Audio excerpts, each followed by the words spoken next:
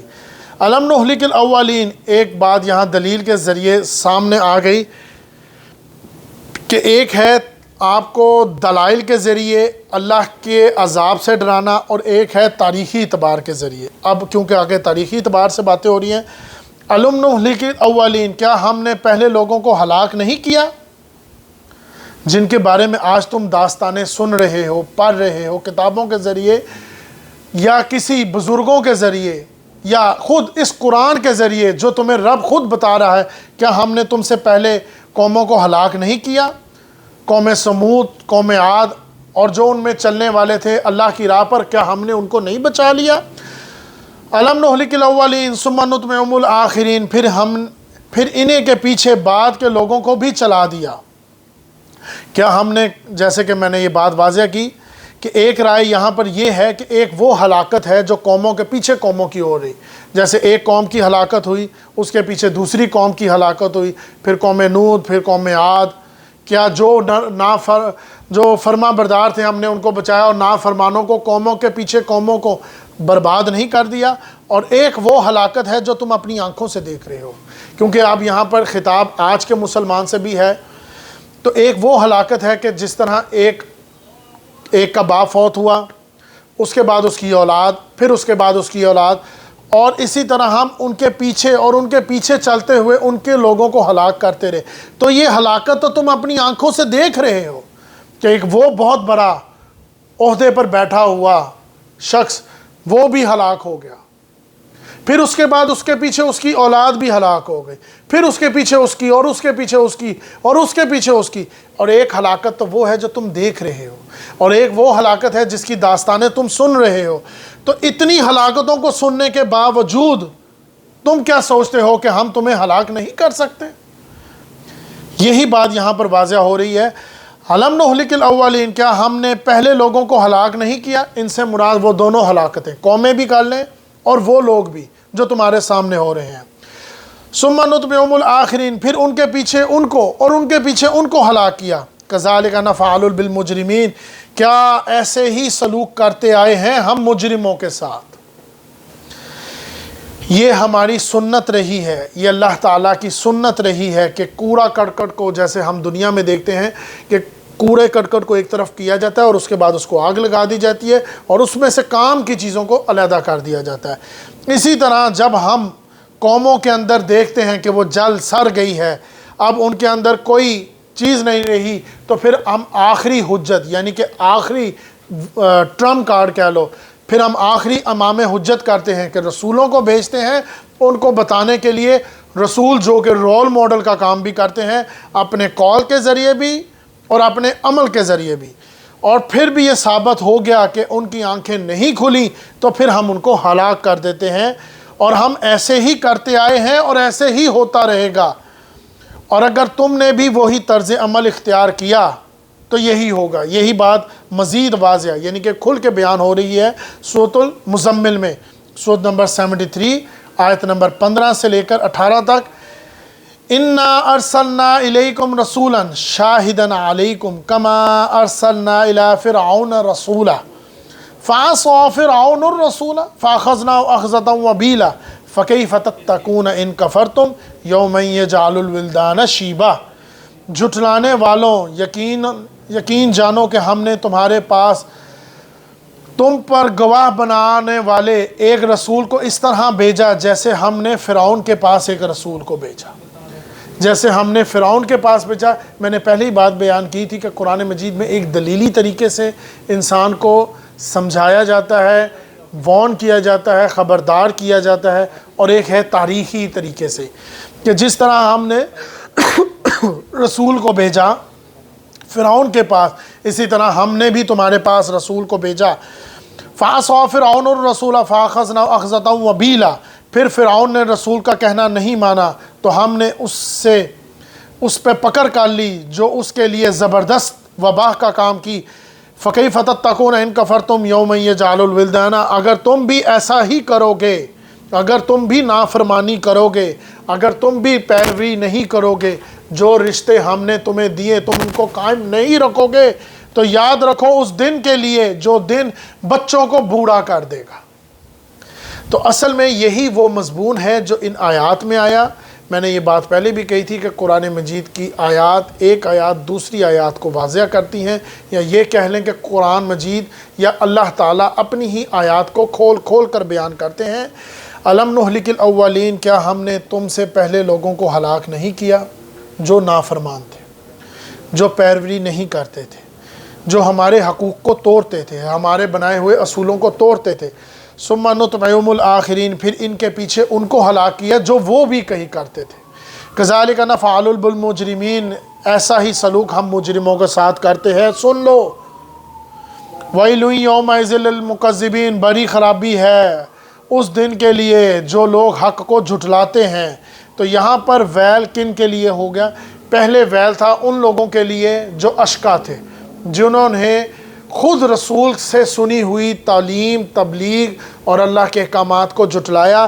اب ان کے لیے ہے جو قرآن یعنی کہ اللہ کا احکامات اور محمد کی تکذیب کرتے ہیں، جبکہ ہم جانتے ہیں کہ محمد اللہ کے رسول ہیں۔ اشہد ان لا الہ الا اللہ وحدہ لا شریک لہ واشہد ان محمدا عبدہ ورسولہ، ہم جانتے ہیں کہ محمد اللہ کے رسول ہیں اور ان کے بندے ہیں، اور جو وہ تعلیم دے رہے ہیں وہ بالکل درست ہے، وہ ایک واضح ہے، اور قرآن اللہ کی کتاب ہے، اور اس کے باوجود ہم اس پہ عمل نہیں کرتے، نہیں مانتے، تو ہم تکذیب کرتے ہیں، تو ہمارے لیے بڑی خرابی ہے اس دن کے لیے جو لوگ حق کو جھٹلاتے ہیں، یعنی کہ تکذیب، میں نے پہلے بتایا کفر سے بھرا ہے تکذیب۔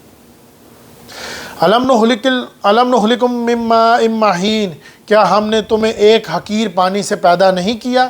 اب یہاں پر تیسری مثال شروع ہو رہی ہے۔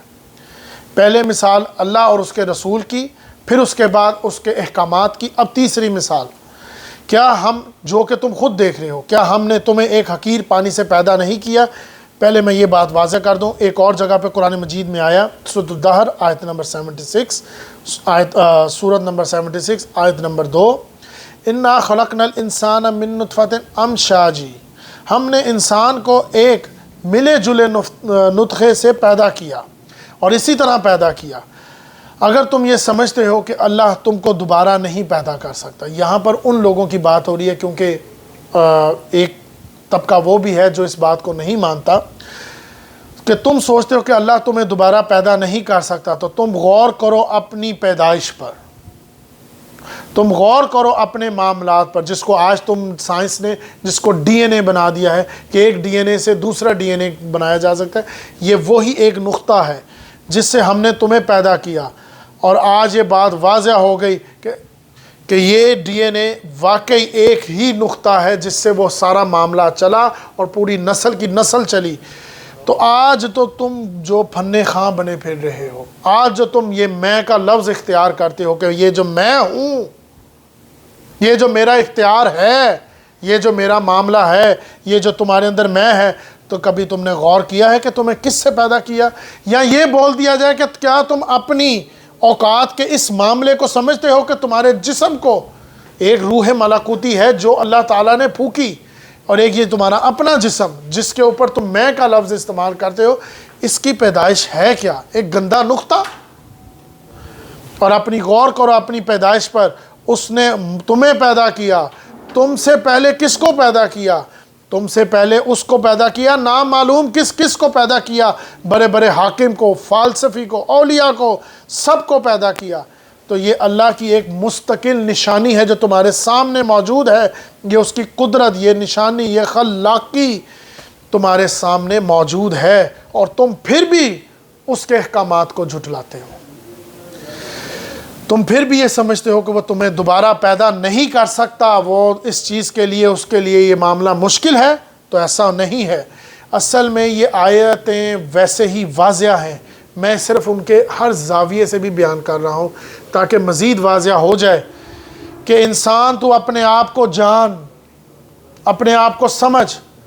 ایک وہ تکذیب کرنے والا ہے جو خود محمد کے سامنے بیٹھ کر اپنے آپ کو تکذیب کرا دیا صلی اللہ علیہ وسلم، اس کا جرم کتنا بڑا ہوگا، اس کے لیے ویل ہے۔ پھر ویل اس کے لیے ہے جس کو معلوم ہو گیا کہ یہ احکامات اللہ کے اور اللہ کے رسول نے مجھے دیے اور یہ کتاب اللہ کی ہے، اور پھر اس کو بھی جھٹلاتا ہے۔ پھر اسی طرح تو یہ دیکھتا ہے کہ یہ تیرے سامنے نشانیاں موجود ہیں کہ ہم نے قوموں کو برباد کر دیا، تیرے بڑے اور اس سے بھی بڑے کو برباد کر دیا، جس کی مثالیں آج تو دے رہا ہے۔ تو یہ سلسلہ تو پہلے ہی چلتا آ رہا ہے۔ ایک قیامت تو پوری کائنات کی وہ گلیکسیوں کی شکل میں ہو رہی ہیں، ایک قیامت ہے جو اس دنیا کی ہوگی، ایک قیامت کی ایک موت وہ ہو رہی ہے جو قوموں کی قومیں برباد ہو گئی، ختم ہو گئی، اور ایک قوم ہے جو تیرے باوجداد مر گئے۔ اور آج تو اپنی خلاقی کو دیکھ، اپنے معاملات کو دیکھ۔ اسی بات کو شاہ ولی اللہ نے 3 لفظوں میں بیان کیا خلق کو، ایک ہے ابدا، ایک ہے خلق، ایک ہے تدبیر۔ ابدا کسی چیز کو شروع سے شروع کرنا، اور ایک ہے خلق، کسی چیز سے کسی چیز کو بنانا، جیسے مٹی سے انسان کو بنایا۔ الم نخلقکم من ماء مہین، کیا ہم نے تمہیں ایک حقیر پانی سے نہیں پیدا کیا؟ پھر بھی تو اپنے آپ میں فخر کرتا ہے۔ فجعلناہ فی قرار مکین، پھر ہم نے اس کو ایک مقررہ وقت تک مضبوط قرار جگہ پر چھوڑ دیا۔ یہ بات ویسے آج سائنس میں واضح ہو جاتی ہے کہ وال آف یوٹرس، جہاں پر بچہ پیدا ہوتا ہے، اپنی پروان کرتا ہے، وہ انسان کی، عورت کی مضبوط ترین چیزوں میں سے ہے، وال آف یوٹرس۔ تو پھر ہم نے اس کو ایک مقررہ وقت تک ایک مضبوط جگہ پر پروان کیا۔ الم نخلقکم من ماء مہین فجعلناہ فی قرار مکین الی قدر معلوم، اور ایک معلوم انداز تک۔ فقدرنا، پھر ہم نے اس میں ایک توازن پیدا کیا۔ الی قدر معلوم فقدرنا، پھر ہم نے اس میں ایک توازن پیدا کیا۔ ہم نے ہر شے کے اندر ایک توازن رکھا ہوا ہے۔ اگر آپ یہ غور کریں تو آج یہ بات ہمیں یہ واضح طور پر معلوم ہو جائے گی کہ اس کائنات کے اندر جو جاندار ہیں، خاص کر جیسے کہ ایک مثال ہے مچھلی کی، یہ بھی مجھے اسی کتاب سے معلوم ہوئی کہ ہر چیز میں ایک توازن ہے۔ جیسے کہ ایک مچھلی، اگر اس کی پروڈکشن کو دیکھا جائے تو وہ جتنے انڈے دیتی ہے، اگر ہر انڈے میں سے مچھلی بن جائے اور ہر مچھلی اپنے پروان کو پوری پہنچ جائے، تو پھر آپ دیکھیں کہ چند سالوں میں اس مچھلی کا حجم اس زمین سے بھی بڑا ہو جائے گا۔ یعنی کہ اس کے اندر یہ امکانات موجود ہیں، یہ فیسلٹیز، یہ کیا نہیں، یہ سکلز اس کے اندر موجود ہیں، لیکن کوئی ہاتھ ہے جو اس کو روکے ہوئے ہے کہ سب انڈوں میں سے مچھلی نہیں نکلنی۔ ایسا ممکن نہیں ہے، ورنہ تو چند ہی مہینوں میں، سالوں میں پورا کا پورا دریا مچھلیوں سے بھر جائے گا، مگر ایسا نہیں ہے۔ اسی طرح درخت کا بھی معاملہ ہے کہ اگر اتنے ہی بڑھنے شروع ہو گئے تو زمین پر درخت ہی درخت رہ جائیں گے۔ تو اس سے یہ بات واضح ہوتی ہے کہ ایک توازن موجود ہے، ایک معاملات موجود ہے۔ ہر فیصلہ تمہارے لیے اچانک نہیں ہو جائے گا، جیسے کہ میں نے پہلے بھی بیان کیا کہ ایک معین وقت تک ہم نے قیامت کو رکھا ہے، ایک وقت ہے، ایک ہاتھ ہے جو ان تمام معاملات کے اندر توازن قائم کرے رکھا ہے۔ ورنہ تم اگر چاہو تو ہر فیصلہ ہو جائے، ہر دعا تمہاری قبول ہو جائے، تو تم تو دعا مانگنا چھوڑ دو۔ تو یہی وہ بات ہے، قدرنا فنعم القادرون، پھر ہم نے اس میں ایک توازن قائم رکھا، چنانچہ اچھا توازن پیدا کرنے والے ہم ہیں۔ دیکھا جائے تو یہ ایک، اگر ہم کا لفظ بولیں تو یہ تکبر کے معاملے یا جرم کے معاملے میں آ جاتا ہے اگر ہم بولیں، مگر وہی لفظ اللہ تعالیٰ بولیں تو اللہ تعالیٰ تو خود المتکبر ہے۔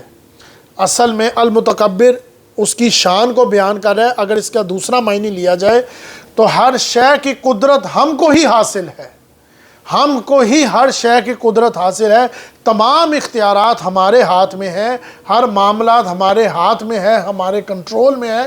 ایسا نہیں ہے کہ مچھلی نے اگر لاکھوں کی تعداد میں انڈے دیے تو سب کے سب مچھلی بنیں گے، کوئی ہاتھ ہے جو اس کو روکے ہے۔ اسی طرح تم یہ سوچتے ہو کہ تمہارے معاملات حد سے آگے نکل جائیں گے تو تمہیں کوئی پکڑ نہیں کر سکے گا، تو ایسا ممکن نہیں ہے۔ تم یہ سوچتے ہو کہ میں ہی ہوں، میں ہی اس نظام کو چلاؤں گا اور دوسرے کو دبا دوں گا، تو ایسا ممکن نہیں ہے۔ ایک توازن ہے جو اس کو قائم کیے رکھا ہے۔ وَيْلٌ يَوْمَئِذٍ لِّلْمُكَذِّبِينَ، اور اب یہاں ویل کن لوگوں کے لیے؟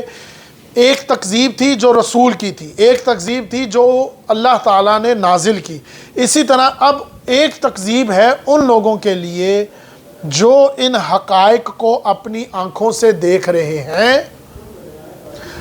اور اس کے باوجود اس پر عمل نہیں کر رہے۔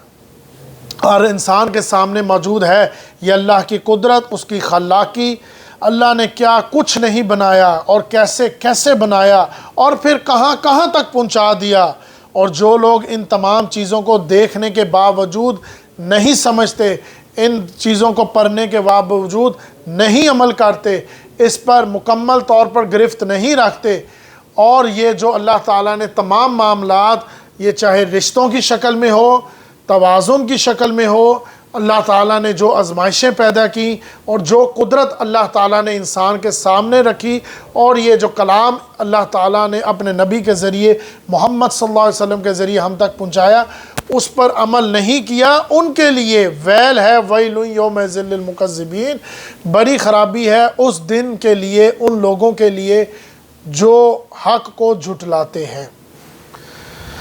بارک اللہ لی ولکم فی القرآن العظیم ونفعنا وإیاکم من آیات ذکر الحکیم۔ جو بات میرے منہ سے جذباتی طور پر نکل گئی ہو اس کے لیے میں معافی چاہتا ہوں۔